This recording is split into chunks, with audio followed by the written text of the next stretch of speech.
बयनिसिमबो खुलुमनाय जासिनाय थाबाय। दिनै बे हायनारि मडेल भिलेज आरो जों खोनानो मोनदों सबसे बिटिआरनि गेजेराव सबसे बे क्लिन आरो साबसिन गामि आरो बेहा रेकर्डबो दङ। बेवहाय दिनैहाय बेजों लोब्बा नांजाबनाय गामि बेखौ बुंगोन बलावगुरि। बिथाङा बेयाव जन्म जादोंमोन सिन बसुमतारी आरो बिथाङा प्रेसनिबो मालिकमोन आरो बुहुद बेबायदिनो आर्टिकेलफोर लिरबोनानै गोदो जोंनि बर'नि समाजाव गोहोम खोख्लैबोदोंमोन। बिथांनि रुंसारि जानायनि दिनै मोनसे क्रिकेट फाइनाल मेच आरो बे क्रिकेट फाइनाल मेचआव गेलेगोन बङाइगाव आरो भार्सेस लकेलजों।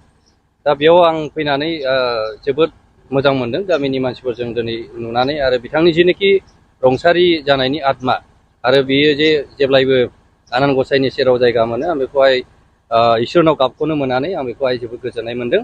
निस्सय बिथांनि जेनोखि इन्सपिरेसन आरो बे इन्सपिरेसना बे जोंनि समाजावहाय आरो बेबायदिनो गोबां बेबायदि बेक्ति जों आं उजिगोन होननानै आं आसा खालामदों।